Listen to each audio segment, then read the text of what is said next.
So amen.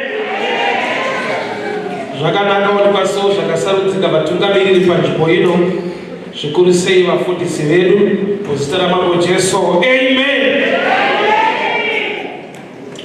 Ndinotendawo Mwari nekuda kwepartner ndinofamba nayo Mai Muparinga together in ministry yedu yakareba muzita ramambo Jesu. Amen. Ndinotenda Mwari nekuda kwemhuri ndofuka zvotsanangurwa tati kure msha nokuti panokwaziswa ana sekuru paite tichitoverengwawo titori mbuya nasekuru titone mukuwashawo wedu toita sewafana but tine 26 years in marriage zvatakaita naso so inyasha zvamwari ndinotenda Mwari naizvozvo kuva nemuzukuru inyasha. Mark chapter 14 from verse 3. Mark chapter 14 verse 3. And being in Bethany in the house of Simon the leper, as he sat at the table, there came a woman having an alabaster box of ointment, spikenard, very precious, and she broke the box, poured it on his head. And there were some that were not happy within themselves, and they said, why waste this ointment? For it could have been sold for more than 300 pence and have been given to the poor. And they ground among against her. And Jesus said, let her alone. Why do you trouble her? She has brought a good thing unto me. For you have the poor with you always, and whenever you want to do good to them, you can, but you have not me all the time. She has done what she could. She has come beforehand to anoint my body for my burial. Verily I say unto you, whenever this gospel shall be preached throughout the whole world, this also what she has done shall be spoken of her in memory of her. Father, we thank you for your word. Speak to us, instruct us, correct us, and empower us for the glory of your name. In Jesus' mighty name I pray. Amen.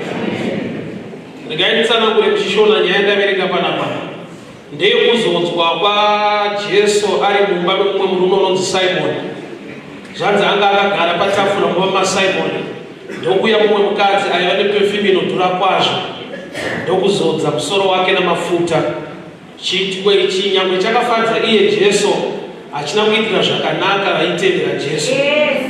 A bit strange zvinondinenda kuti ndiishumire vhesi nekuda kwokuti mugona kudzinga kamwe ndaitarisira kuti vanhu vanotevera Jesu achimunamata achimuremekedza satenzi wavo vanofara kana Jesu aitirwa zvakanaka. But bhuku ratotaridza kuti vanhu vasina kufara vanhu vaitoteverawo Jesu wacho nokuti Jesu wanga wakagara mumba nevadzidzi vake vanomutevera vanomuda asi paakaitirwa chinhu chakati nakei kwazvo havana kuitirwa zvakanaka nazvo. Zvoni pane picture yekuti mumba umu mungamudaro muri muchechi nokuti zvichida mumwe unosungwa kuitira Mwari chinhu but zvotadza kufadzawo vamwe vari muchechi imwe chete iyo. Hatifanane mazera edu pakunzwisisa nekuishumira Mwari. Zvotaridza kuti mumwe unogona kuita chinhu chisiri kugamuchirwa nevamwe asi Mwari wacho achichigamuchira zvake. Izvozvo muchechi zviriko. Ndaimboudza vamwe ndikati muchechi havisi kudenga saka usatarisire zvinhu zvese zvingaitwa chechi. Kuchechi kwakafanana nekuchipatara vamwe vanononoka kudaira mushonga vanonoka kupora saka chese takauya kuzorapa kupora unekugamuchira mushonga kunotisiyane. So nedzimwe nguva tikatarise kuti pane zvese zvatinoite tingawina netikaita chinhu ichocho nekuda kwemazera uye kuziva kwatiinamo mukunamata Mwari. So varume vari mumba umu vadzidzi vaJesu. Kune mukadzi auya mumba umu chaangoita bedzi ndechekuzozodza Jesu perfume inodhura. Zvikatotsanangurwa kuti vaitoziva kuti perfume inodhura ende pfungwa yavanga vainayo ipfungwa yakanaka asi isina kunge yakanaka panguva yavari kuitaura. Regai kutaura kukosha kuita chinhu munguva yakafanira. Jesu arikuzoti maperfume inodhura. Vadzidzi ndokubva vakalkuleta perfume ndokubva vabuda nemutengo wokuti dai yaitengeswa hayaigona kutochengeta kubatsira nherera. Pfungwa iyoyo yakanaka. Bhaibheri rakubhuku raJames rinoti kunamata kwezvokwadi kurangarira sherikadzi nenherera. So panapa ndine vanhu vari wrong but vari kuita zviri mubhaibheri nokuti vari kuzviita nenguva isina kufanira.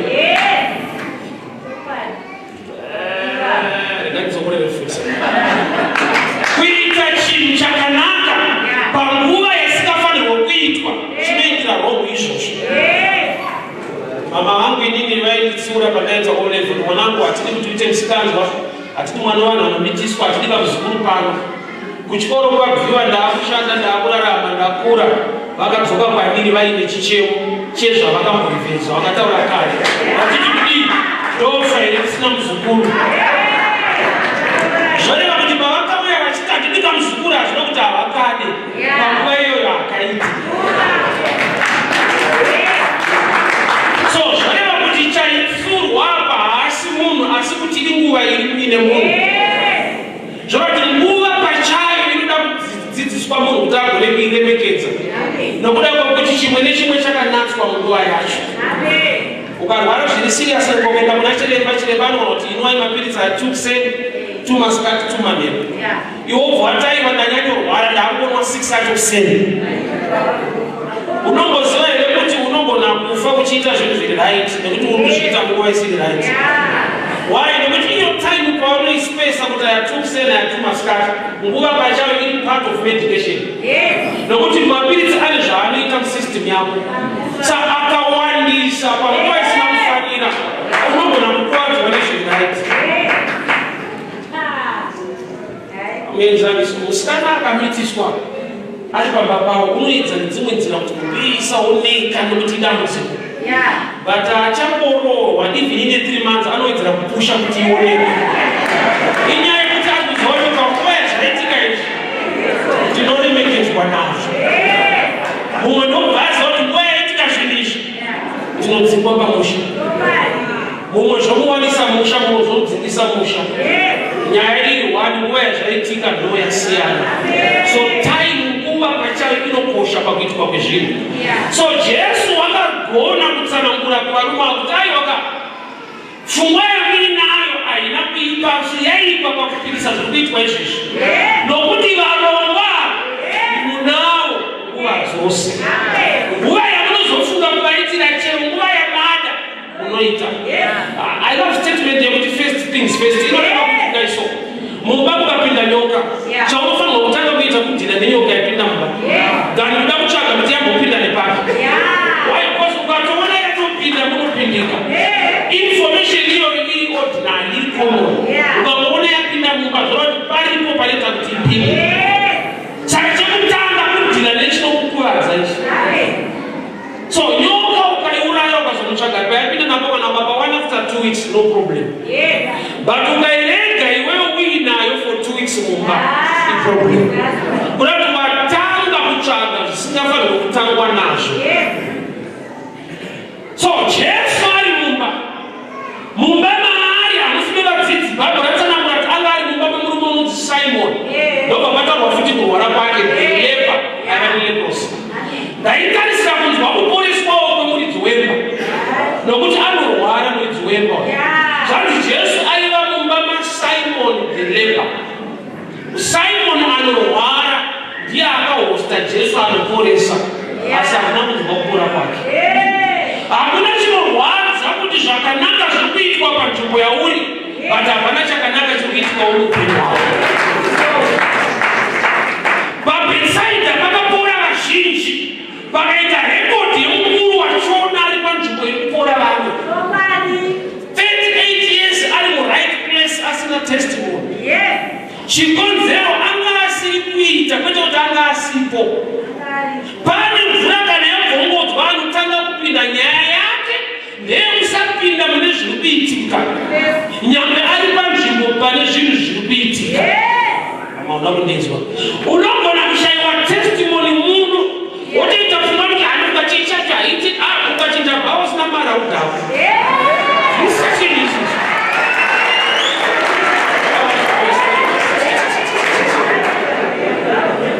ini kuchikoro kwandakafoira wamangu wakapasa especially kulasmedi kune vakatopasa ndikafoira so handigoni kunyepera vabereki kuti maticha angasisirias vakasingadzidzisayo chinondimangisa ndechekuti muwangu akapasa musame class nasame teacher kuti manotes akaipiwa akaita kuti muwangu aite ma-a indaye achinja ndichaita ma-d inini kwete teacher nyaya ndeyekuti ari kusvikira panani manotes aya kwete kuti manotes aya akaipa. So there are times that you never want to right church. Mungu bafazwa mupeni uchichinja yote achecha cho aite. Ba utaza kuona mkinini watu ajiite ndio. Nekuda kuti pa beside abapora vanhu. Pani zvikuitwa ipapo zvinoda kuitwa. Amadzangu chinonzi kunamata kuita. Action.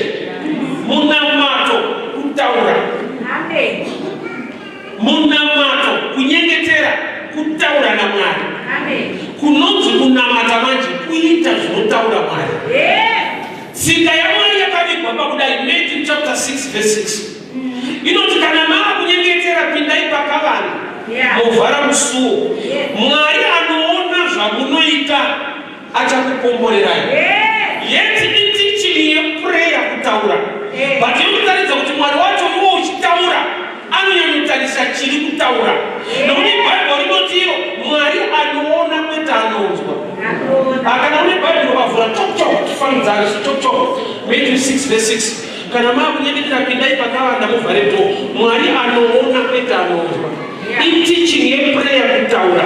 But rinotariza kuti mhinduro haiuyi nokuti wataura inouya maringe chiri kutaura.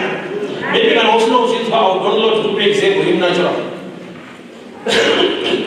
Mukomana akapimba musikana akati ndatokurora gore rino chero ndatokurora kuchata newe hakuna asikade kuroorwa hakuna asikade kuchata but musikana anogona kuramba then once after 2 years unosvika akaroorwa akachata neumwe munhu obva ati kondo zvanaitaura wani kuwaira mbiri ikozvo andii wakazoroorwa wakachata ndaitotokurora kuchata musikana ndobaataudza kuti handina kuramba kuroorwa nekuchata ndairamba chaitaura. Kureva kuti iwo chitaura iye anenge achiona chitaura chacho. Hazvibve pamazwi awataura zvinobva pane chataura chacho. So Matthew 6 verse 6 inotipa picha iyoyo kuti paunopinda pakavanda uchinyengetera Mwari anoona.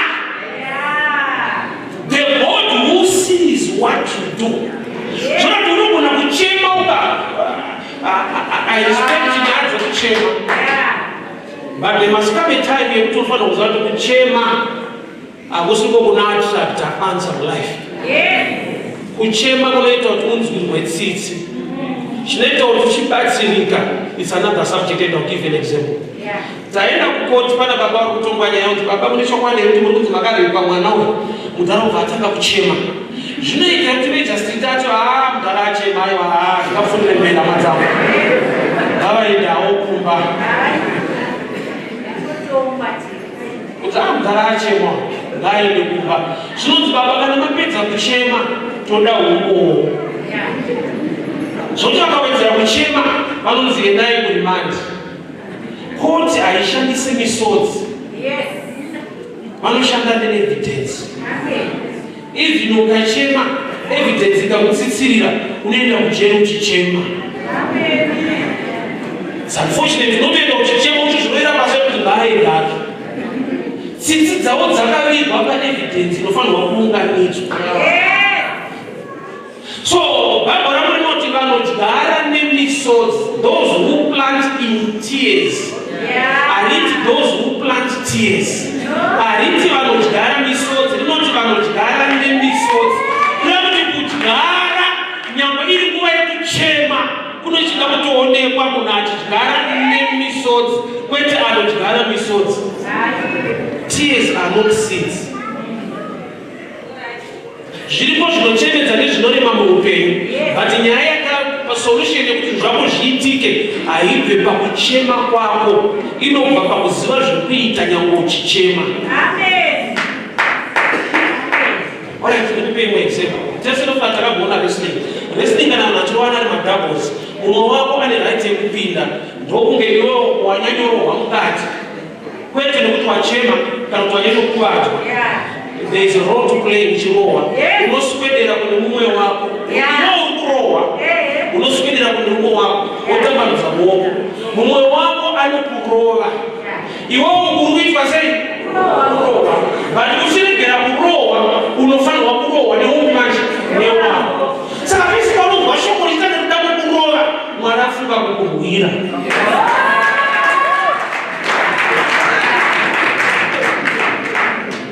Paunonzwa sekunge havazonyanya manje, mamiriro akaita upenyu anofanira kungoona mamiriro akaita zvinhu. Paunorinzwa shoko racho sekunge raakukurwisa, denga ndo panofunga kutopindirawo manje. Ari kurohwa haanyanyi kuchema kuti mwakapinda. Ukamboona mwako akupinda nokuti wachema, anonidisturba in the left manje. Anoti aiwa mutemo anouziva misodzi yake nekurohwa kwake hazviattract solution. Anofanirwa kuziva zvekuita. So kunamata kuita. So chaunofanirwa kuita manje, you do it with faith. Chinhu chinoitwa nekutenda nefaith, chinhu chinoita sekunge chinodisturba your reason your understanding. Imagine wapedza kubirwa mari dzako kunyika kuti yaunotambira kuti haikwane, wouya kunomutanga kwarodza kuti Mwari unosungudza makombe upenyu wako hunochinja, unoziva kuti ndauya chaiko magosi kunze kuti ndavharwa.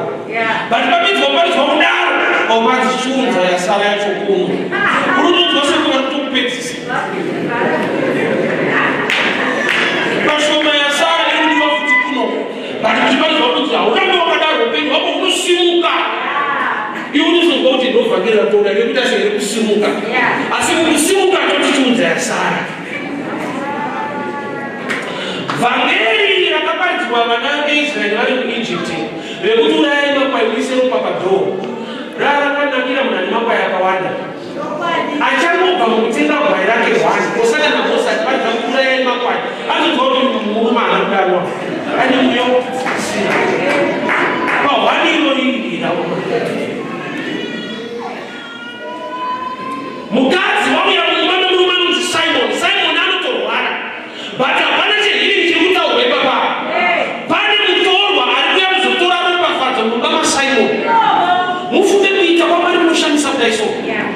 People can ignore munhu waMwari nezvinhu zvaMwari, but Mwari haanofanga ignore munhu wake. Zvoni pane pamunoshamisika kuti zvinomufambira sei isu pasina zvatiri kuita. That's a sign kuti Mwari haangofanga siya munhu wake nyangwe vanhu vasiya munhu wake. Vanhu vaMwari vakadanwa naMwari, kwete kudanwa nevanhu. So rikaretikarafu but ndochokwadi. Mwari anodana vanhu otuma munhu wake kuvanhu. Havasi vanhu vanodana munhu otuma munhu, ndiMwari unodana munhu. So Mwari ari jealous nezvinhu zvake. Ukaona Mwari akupa opportunity yekuti participate pazvinhu zvamwe ifavor. Jesu wakakumbira mvura yakatsimbe ndokubva anyimwa, ndokubva atanga kuadvertisa yake kuti wapedza kundinyima, but dai vaiziva inini neyangu mvura neyo. Zvona kuti Jesu anowanzoita zvinhu tu mvura nenyota yacho. Ukaona ati ndine nyota, hameno zvaada kungowirirana newe. Otherwise kana wamunyima ndopaanokudza svinu yaari nayo. Men cannot do without God, but God can do without men. Very possible.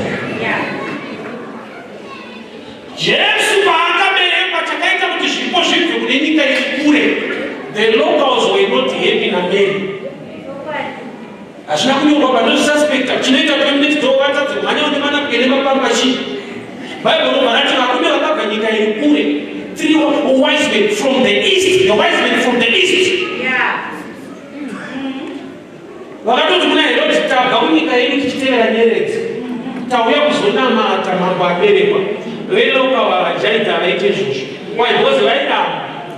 Mary paanoti munhu ndeyangu yemutsvene weti mweyewo uchakupa mapamba. Atinofa kunokudiwa katanga kuita ngende. Oza kune zvenenda zvinokumakisa nevanhu kwete kudiwa unotovendiwa zvamwari. Hakuna kana kupembera nhumbi yaMaria. Mwari akamutsa vanhu kubva kune imwe nyika. Paunonzwa shoko richiti ruoko rwaJehovha haruna kufupika. Ichokwadi. Pane nguva yekuti muprofita murogesheni muine vanhu vasisade nezvake. Mwari vaifiga muprofita nechingwa nenyama vachituma makunguwo. Ende tese tinoziva kuti makunguwo haapfeki chingwa. Asi makunguwo aiuya nechingwa. Makunguwo haapike nyama. But zvanzi makunguwo aiuya nenyama. Zvoreva kuti kuvanhu nyangwe varipo vasingade, asi Mwari kana ada zvake wakanodya. Zvisina kana kutesa kuti zvabva pane munhu upi ayo. Makunguwo haambofara kubeka chingwa kana kubika nyama. Asi shoko rinoti Mwari pane nguva yaakaona kuti vanhu havachada munhu wangu, asi ini ndinoda munhu wangu. And the next aspect yekuti aitorerwa chingwa ichocho ndiani?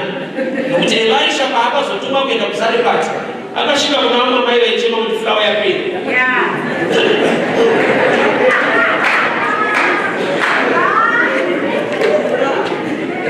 Ivo nemwana wavo vari tu, but vanotochema nokuti fulawa yacho yatoshoma. Kurati neimwe nzira vagara vachipa Elisha, but vasikade kupa Elisha.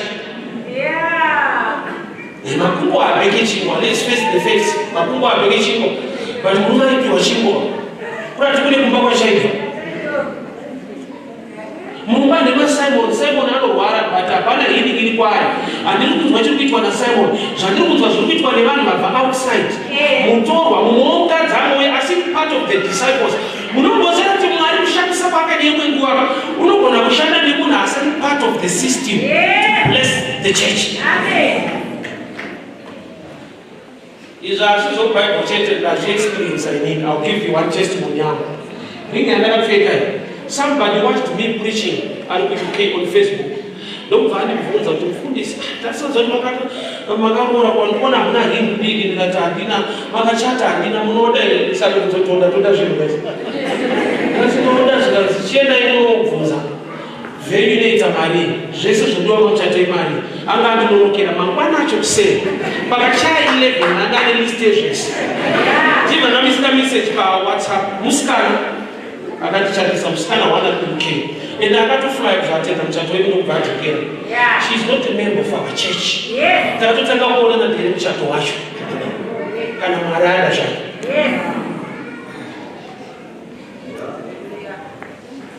Last day I was in Israel. When I went to Israel, I don't want to put on my push. But we don't want to share Israel. Moves and let them say, "Muno day." It's not me that we do Muno day. Student shoes.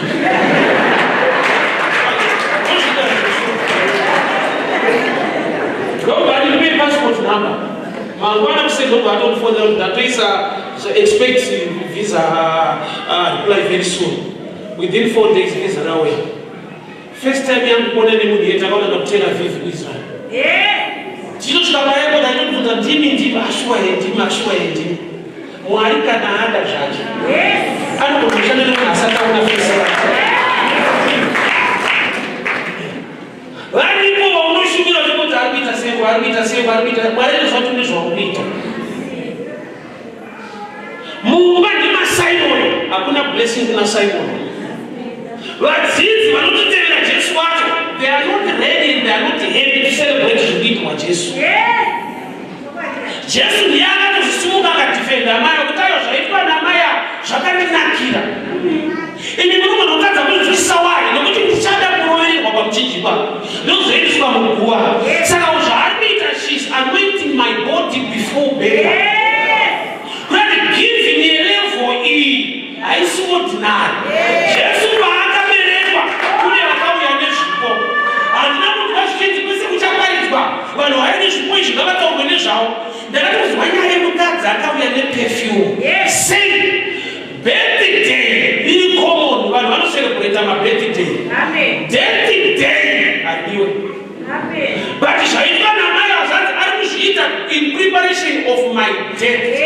Kuti mukadzi by revelation akugona kushumira nokuti anzoti nguva pasisina ava vakauya vakanipa zvipo zviri common kupa munhu present yebirthday hazvisi common kupa munhu chipo cherufu one munhu akapera kurwara sobva unotenga kofi kusvika kwamba kunoka tatambotoni mazuva asara akati unotanga kupinda imunhu iwe nanorwara ani kufa hakuna chipo cherufu mashura unonetswa nevanhu but mukadzi wakaenda chipo chine chekuita nedeath kurati haana kuzviita necommon sense by revelation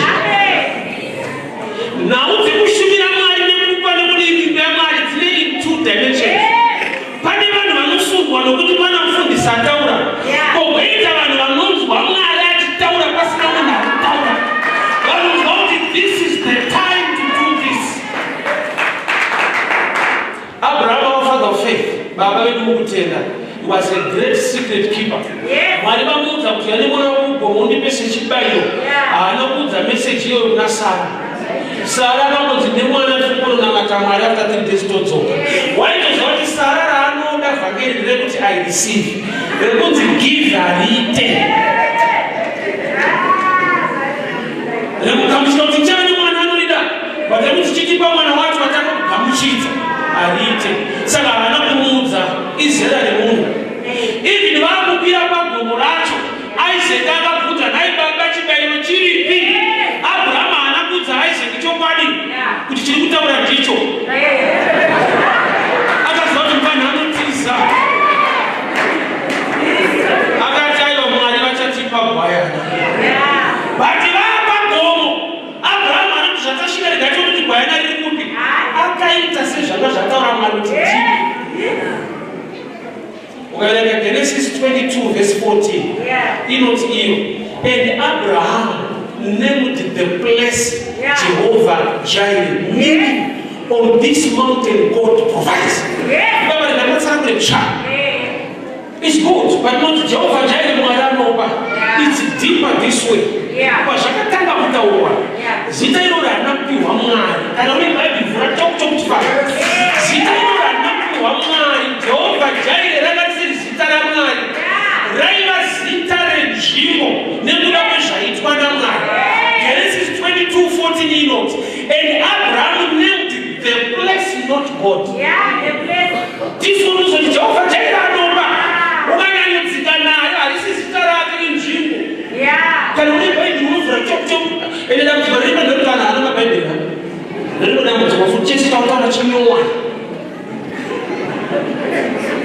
zvinhu zvese munhu angaite muupenyu bhaibheri rinomudhurira rinodhura zvisingaite kana chigara amatopiwa muchechi asi bhaibheri sinotamba naro ukaona munhu ane bhaibheri usati pakumushekero kuti uri kukono zvezvo asi kutamba naro bhaibheri bvunza makore ainawo muchechi nekushaya bhaibheri kunezvinoda zvipindirana.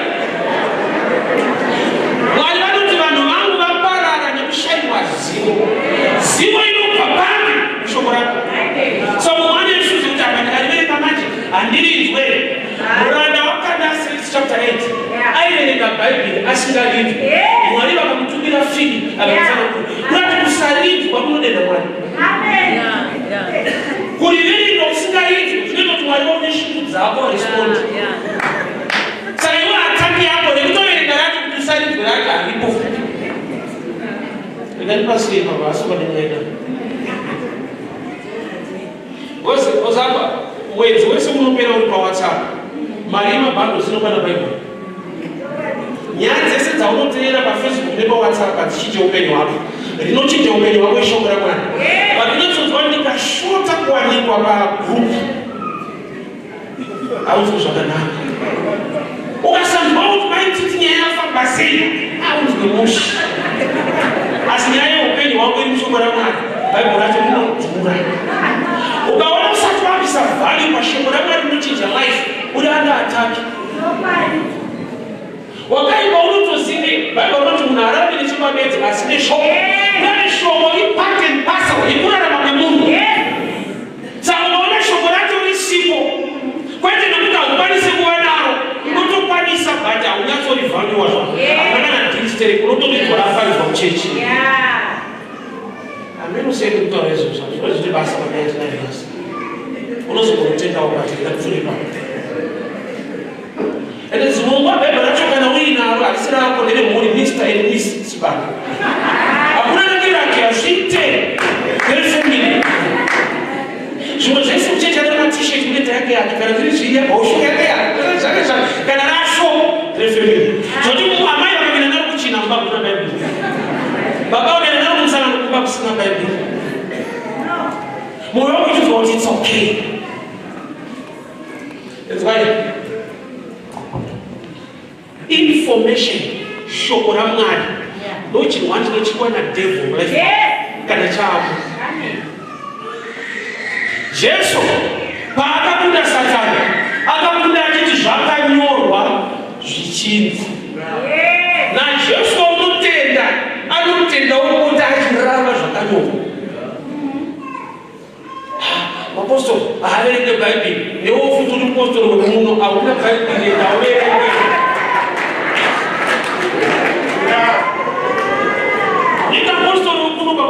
Joshua. I'm not a poor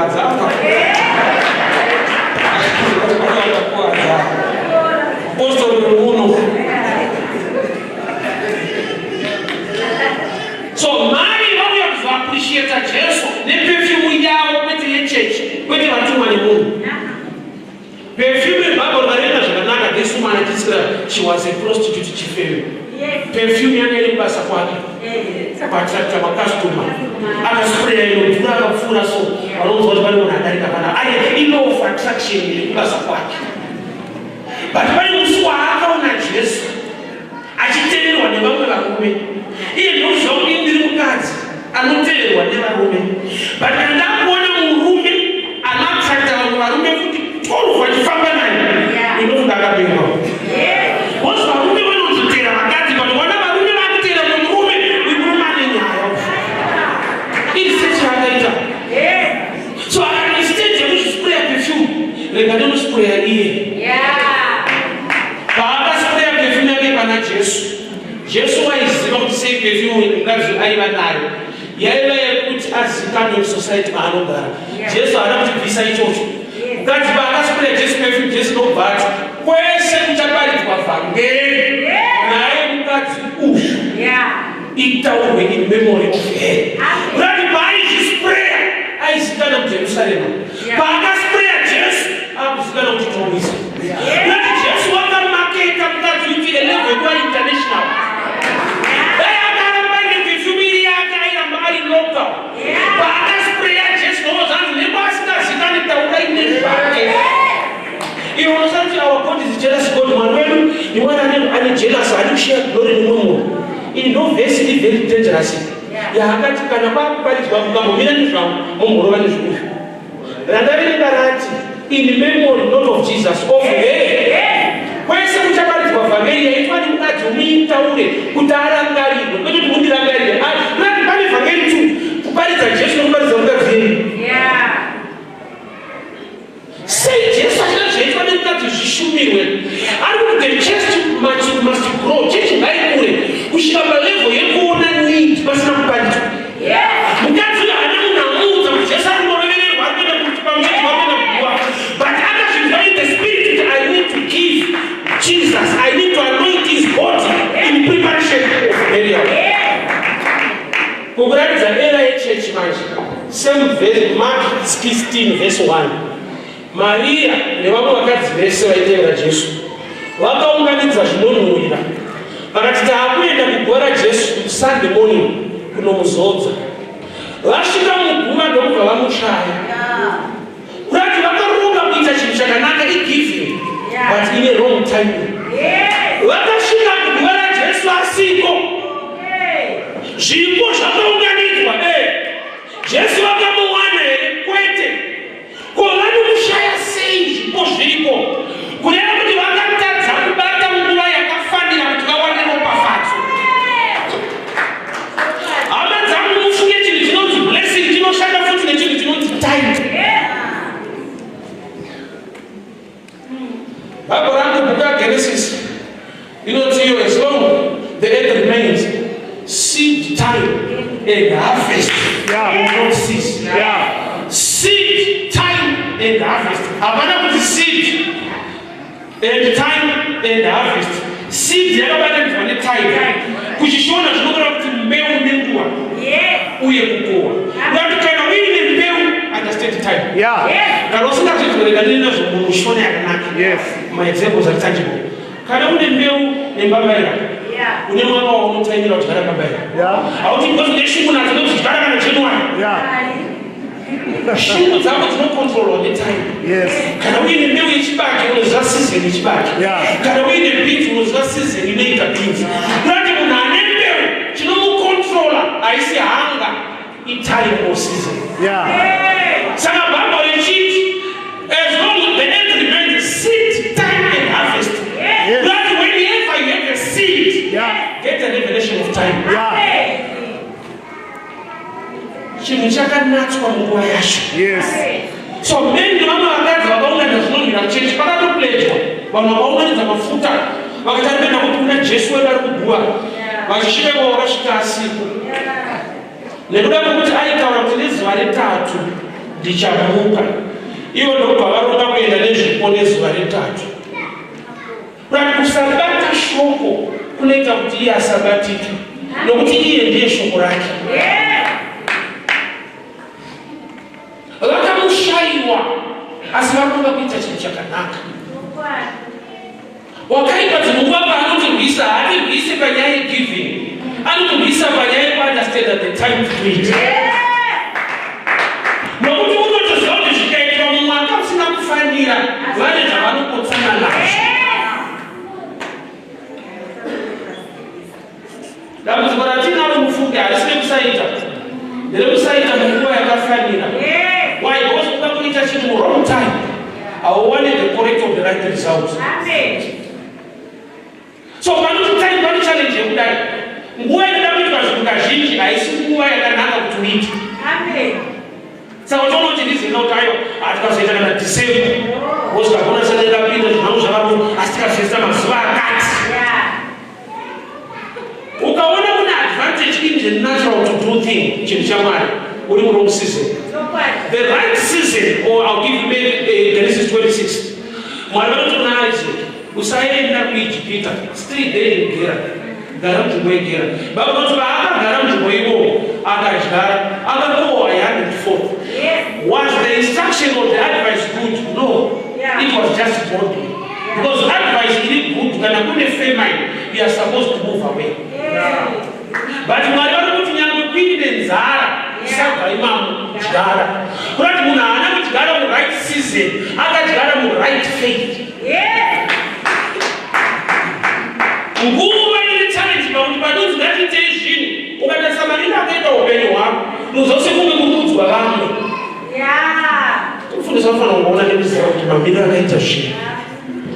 Ani munoziva kuti Mwari chaiwo ndovakati let the birds fly. Nanhasi ostrich aiburuke ende ishiri. Hakuna rimwe version in the Bible rakazoti let the birds fly. Koma ostrich are too heavy. Wait. Mwari vanoti let the gashiri dziburuke. Varikuirudzwa nehombe dzacho. Asi nanhasi aisimuka ostrich. So ndakazoanalyze kuti chindara. Ndikatozona ukatarisa zvakaita ostrich inogona kuva nekulu. Chii pane ostrich? Ostrich yakasimba kungokwese kwakakura. Chidiki. Musoro unorepresenta information, knowledge. Ndombo ostrich yakazvitarisira kuti ndokuda munhu wakutaurwa nemasimbiro ese nemazikumbo iwaya tinoenda kupi nedumbu rese. Knowledge ikava shoma unofungidzwa kuti kana pachitobaridzwa kuti upenyu unochiita pakutaurwa vamwe. God can do the same with your life. Kana richitoti anosungudza marume kubva muguruva iwe uchiita mubvunzo kuti ndinondorema zvakadiko Mwari achititadza kudai. Mwari akamusungudza marume barina akutadza asi ndikurema. Nyaya haisi kuti unorema, pane information iri kushota. Why can't we understand the value information? Chiremba akafunda, qualified doctor, professional. Akadzidza mudarika iwo yazorapa. But sei achizokubvunza zvinhu. Yakafana ngoita bhozi akadzidza. But ine achimubvunza kuti muri kurudzwa mudumbu. makadyaini zinomanei zvakazofamba sei atsvaga information kwauri anotoziva kuti nyangwe ndakafunda but uyu information shoma yaainayo ndoinenda kuti anyatsorapika waigozi ukaenda uinde kunzwa mudumbu medically dumbu it's a broad term mune liver mune makidney mune prange mune chii saka ukati mudumbu wataura nyaya hombe paanozobvunza kuti wakadya imadeko ukati bhinza uza kufufutirwa asi kidney unorapika nyore nokuti une information une zvaunoziva saka unoona nini vanonetsa kurapa because haataura kuchema kuchema haisi message so unokuti pamwe nzeve pamwe musoro pamwe chii so vanhu vanonyanya kuchema vasina information vanonoka kupora hachakuenda nguva yekunamatirwa ane ndoati mufundisi wamutaura kunamatirwa kuri right chakanakisa kubatwa mukati memusoro kudarika batwa pamusoro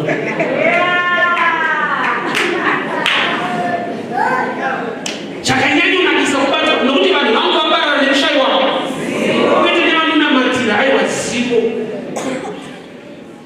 information ruzivo ukavanaro then you act upon the information so mukadzi wakaita chinhu chakatadza kuitwa nechechi chechi yakauya mark 16 vakasvika jesu asiko kuguva vakasvika asiko vati vauya kuzopa jesu zvoreva kuti vanhu vakabvisa zvipo zvavo havana kuitwa refund number 1 number 2 havana blessing yakauya but paitwa giving because they missed the time bhabhuri rakunoti vana vaisaka they were commanders of Israel because they did the understanding of times pane mwaka nenguva mwari anoda kuita zvinhu muupenyu hwevanhu vanhu votaiwa tichazoita hongu vachazoita but vanogona kupotsana nezvaida kuitwa namwari musizini iyoyo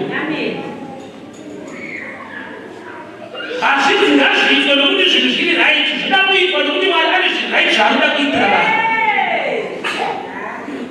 ozanyaya dzekushumira mwari idzi kazhinji vanhu vanoda zvinoita mwari havadi zvinoitirwa mwari wacho nezibhikirogati vanhu vanoda kuti mwari anopa mabasa mwari anokusumudza mwari anokuchinja ndozvakatunganidza muchechi Matthew 11:28 uyai kwandiri makaneta makaremerwa ndichakupa izororo ndovhesi yakazadza vanhu muchechi munhu anoda kuzoroka vanhu vane mitoro vanoda kuzoroka problem yakazongotanga kuti vachiendera kuzorora havana kuenda vhesi 29 vhesi 29 inoti kudii manje 11:28 uyai kwandiri makaneta makaremerwa ndokupa izororo 29 takurai joki ramo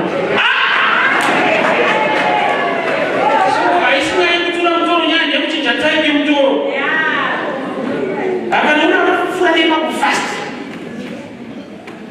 unotanga kuti vaipamini makaneta makaremera kutuke kupapata zoro vakumaneshiva chavanotida ungoti gare unza tichitakura iwo jokirangu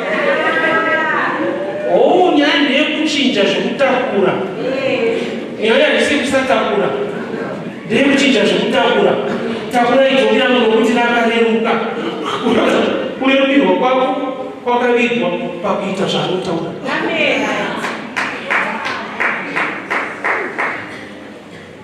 munhu anoona kuti aiwa vada kutitsotsa zvisizvo tamuti mwari anokuita zvinhu mwari anoita zvinhu ichokwadi mwari unoita zvinhu kuvanhu vanoita zvinokonzera kuti mwari aite zvinhu I'll give you an example. Unoona musheshi Bible inoti mukadzi akanaka anobva kuna mwari wofuka mapana oti shendi inodeclare mudzimai unotaura mudzimai apavhurika kuti ashuwa vanobva kuno uyo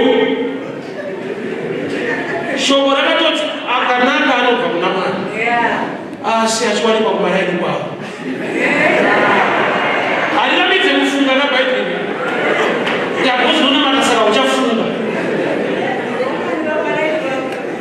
antowanikwa kumaraini ende watunumapurozhaitaura naye antogoramba kungasina kubva ikoko kuna mwari kwacho futi inadzimai akandakavapfimba pane chikwana apa tine vana 3 nakwana iyo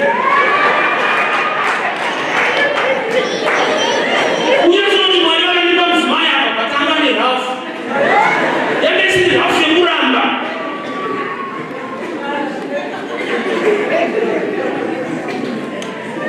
churchmentwe opportunity mwari unogona kuisa pakati pedu ikatorwa nevekunze nevari kure Mika 5:2 Betelema Juda yebori biki mauri mchameri kwa mambo ndi Jesu akuprofita wa nene kwa akabereka mambo wacho Betelema Juda aigara imo di Maria mu chapter 2 akabva Galilia na Josefa akaenda ku Betelema akabereka mwana iko zvati nzvimbo yakaprofitwa but apana munzvimbo akabenefit. So being in the right place usikaite the right thing hauna guarantee a good result. Zvinodetsera seduka munhu kushumira mwari wako. Masuta anotenga arika akatonyorwa mukati dry only. But pawatenga iko baba kuteveri kana kupangurisa tonembo nokutakura anozowacha munhu. Kana ukadombuda so hakatenga unogona kuwacha. But ukapfeka rakawachwa unozwana kutaura murondo kuti akazowachwa zvaoma. But ukawacha wakavhara dhoo. Chii maprofits ezvinhu anozokumarisa wakapanza. Pane vanhu kuti vakaona uchifamba nokusaka kunamata kwacho hakuna dini. Vakaona iwewe vanoenda kunamata. Kune vanhu kuti vakaona iwewe vanozwa kuti beta kusira. Yeti hausi kunamata unopinda chechi. Nokuti kunamata kuita. Wakawana kudizva. Kunamata nekupinda chechi zvinhu zvakasiyana. Ende zvikonzero zvamunopindira chechi zvakasiyana. Mwana zvati panhamo yakabatana chechi. Saka akaipindira nhamo. Panhamo avanomira vese vanhu ava. Akaiyemuka zvinoitika panhamo. Saka vese ramunoparidza tageti yake kunhamo. Zvikonzero zvinobva muchechi zvakasiyana. Enda zvongiri mukuroora munhu anorovera marizeni dzakasiyana. Mwati anhu anoenda kuwacha ndakuda munhu anokuwachira padheki. Iwasheke akatorwa munhu. So when you want to know it's a Washington, just a person. It's in Washington. Yet why the washing machine in watch the one? There must be a reason in order to washing machine. So when one will not shout the right reason, but I shot and said it as you show. When we can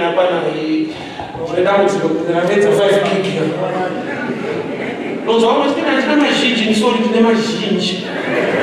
Será super bom.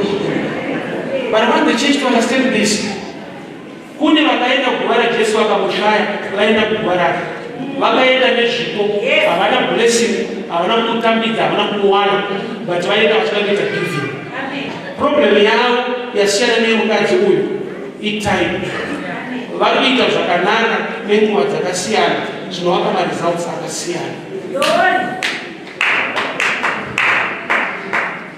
Mwari pavakatidana kuti ndishumire mustreet ndaibva kunonzi ndaigara kuwadzana ndaibva kuwadzana netsoka.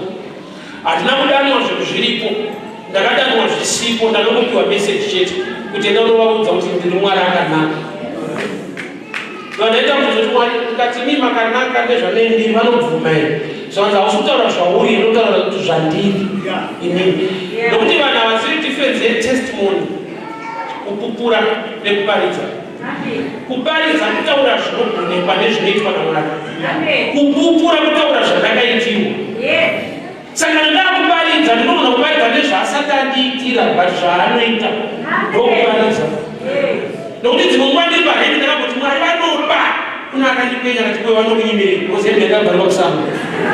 Ndikataiwa ndo zvavanoita vanopa but havasati vandipawo but kupa changu vanopa. Ndaigona kubatana kupupura nekuparidza. Church this way. Difference yavakadzi vanoparidza nezvava time. They were doing the right thing, but they were about a blessing because of time. 1 Kings chapter 1. Kune musikana akauya kumba maDavid mambo. Musikana uyu ainzi Abishagi. Akagara mukubeza namambo David. Haana kana mwana waakabereka, haana kana chaakaachiva. Bible notes akauya mambo vakura vakwegura. Vasingadi kana kubata munhu. Yeti David uyu aitouraya vanhu achivatorera vakadzi vavo. But kune mukadzi akauya akabeswa mukubeza haana kana kubatwa. Ngouya nguva isiri hazvifambi. David ane record yekubvunzira vanhu vakadzi. Vanhu ukauya apera basa ndezvako zvapera basa. Importance of time. Mwaka nenguva kuti tishumire Mwari kana wakwana. wakaipa hakunyime zvikonzero zvekuti aiva unozoita time. Hatifanane zvatikaitire Mwari, takangofanana kuti tinofanirwa kuitira Mwari. Mwari uyu anonamatwa nezvauinazvo, kana usina chauinacho nezvauine simba rako. Ndakarerwa kuzayo jama yangu yaita kuti mwana wangu mwana uchikora wagone kurenjana kuti aiti pachechi. Vanhu usaregera chechi tsvaga keyatenga iuripo. Maoko unawo enda unocheka loni pachechi. Isu taishanda pachechi nesimba kwete nekeshi. Abaitwa munhu anoona zvekuita neloni nematoilets ini ndiripo. Handina mari but ndinoshumira Mwari nesimba rangu. And here I am today. Handina chandova. Opportunity. Namo nekuti ungazvikombeana nemi pakuita ziva kuti takasiyana asi tinofanirwa kuziva zvekuitira Mwari. Uyu wepefimino anoiwana anofota koiwe uchaitei pana Jesu wako. Hama dzangu, law of attraction chinodenha ropafadzo kazhinji hakusi kuchema kuita zvinoita kuti ropafadzo ibate paupenyu hwako. Zvikuru handinoziziva. Chikuru chikapfuura murokeshe chinoteerwa nevana vadiki mamozvinotisa. Asi chikuru munhu mukuru. Saka ndinetsika kuti enda madhara anotera saizi vangu. Ndinazodiscover kuti chikuru patinotora mavhu tichizora madhaga. Patinopfuura murokeshe vana vanongoti munhu uyu anotamba nemadhaga esaizi rengu. Anoita zvekusaipi kwenyu. Kwenyu law of attraction. Zvauri zvinosvedza zvinouya pauri.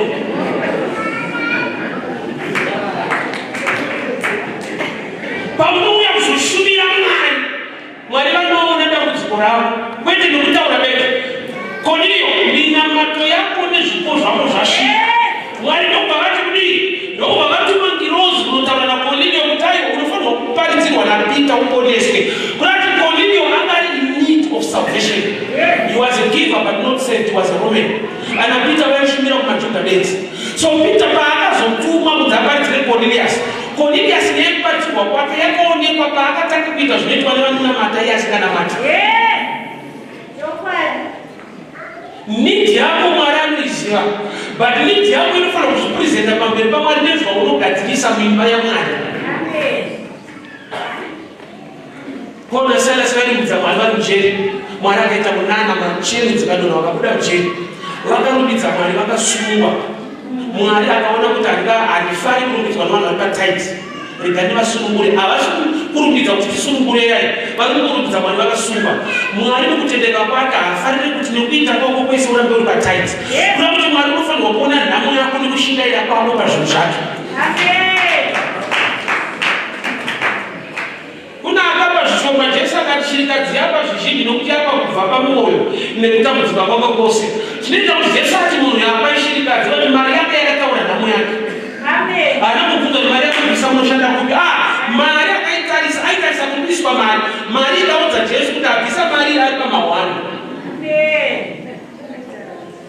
When you minister and worship God with substance, Mwari unoona nidhi yako. Nokuti pawaudza kuna Mwari, Mwari anotarisa kwazvabva nenzira yawazviwana. Woona kuti watambudzika kuti uye nazvo. Mwari uvhura masuo mazhinji.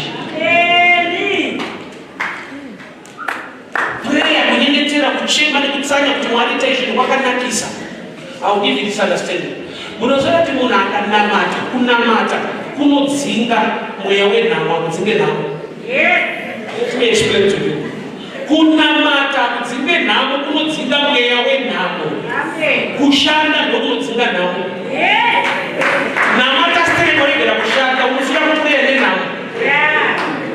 Kunamata kunodzinga dhimoni mweya wenhamo. Kune mweya wenhamo nemweya wechina madhimoni. Ukaenda kusoro usiri kuroorwa, profita akakuti matombo 3 aya unogeza kuseni masikati madero. Pari kudzingwa mweya usaroorwa uye pari kudzingwa tsvina pamunhu nekugeza katatu. Anogatisa nhamo 2 paunotogeza pese ukuchena, ugeza masikati, ugeza futi manheru, ugeza kuseni, ugeza kadani. Ipapo hausudzinga mweya wechina, urikudzinga tsvina. Parikuadziswa zvinhu 2. So kunamata kunodzinga mweya wenhamo, kushanda kunodzinga nhamo. Zvizive izvozvo. zvikuru sei kushanda uchishingaira mumba yaJehovha. Mwari ngaone shuku dzako nemwoyo wako towards basa rake. Ndakuudza ndichitanga kuti ukaregedza iye nokuti ndiye akadana munhu wacho anonyarira munhu wake haaregedzi. I'm finishing now.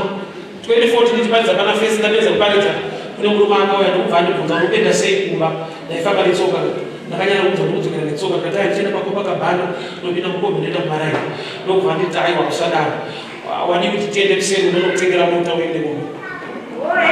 Mota yakatengwa kunge madomasi uzambotaika unotenga first line ndakafamba nayo yakatengwa nemunhu aitaura ngapinda dhirama kuti unodzokera sei ndikati ndoenda paCopacabana unozokwira kombi ndoenda kutanzania ane makasi okosera ndokutengera mota uende. Munye akabva kwepangamira for 5 minutes.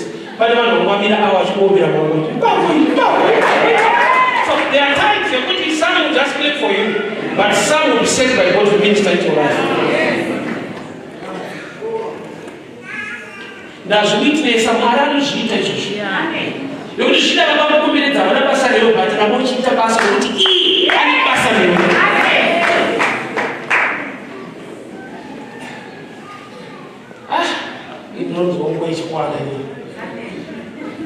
I'll give you another testimony in time of prayer. All Shikanya Christian Bible, I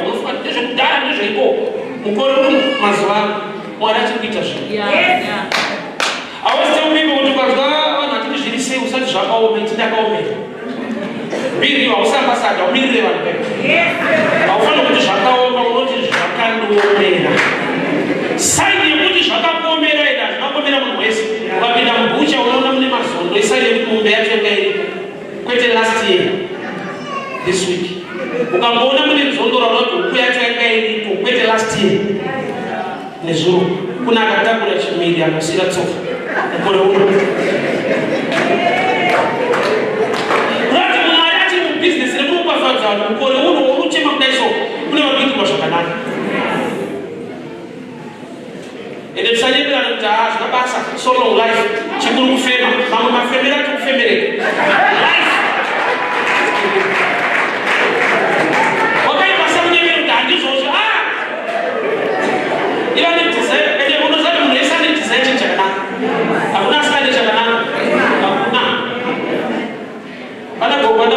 achitenga mabhonzo vakapiwa mabhonzo havana kuda vakatanga kukomplena kuti hakana nakanyama saka nyama inenge ichitodiwa na ada kulepera kuenda kubhonzo patarget itori nyama chaicho ozi kana uchida mabhonzo ukapiwa mabhonzo unode kubuda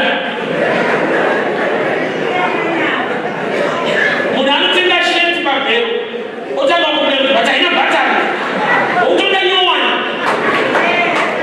muhemwe nyowani uri mumunhu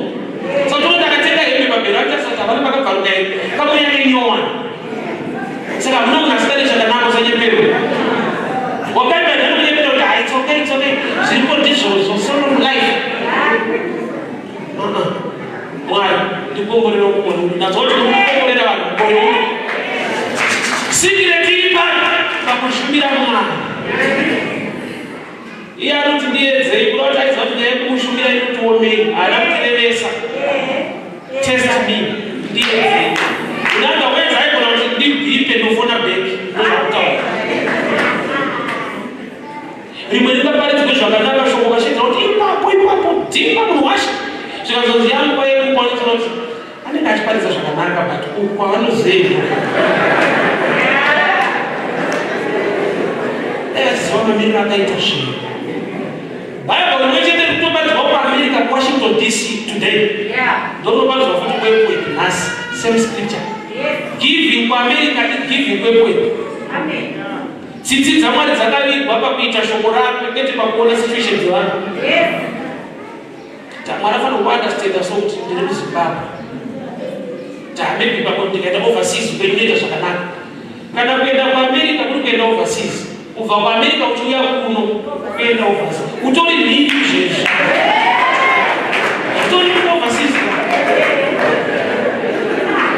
saka una excuse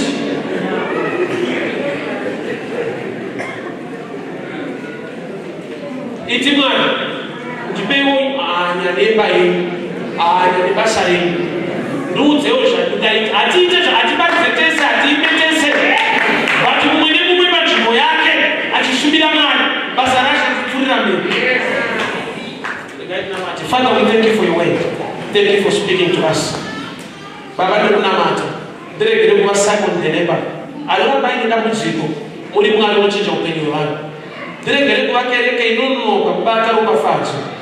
Tada kuva mukadzi wakauya akamushumira ine nguva mukamupa ropafadzo.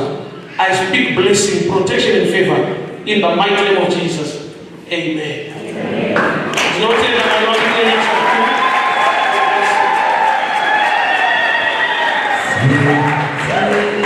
Zino, Disha, Misa.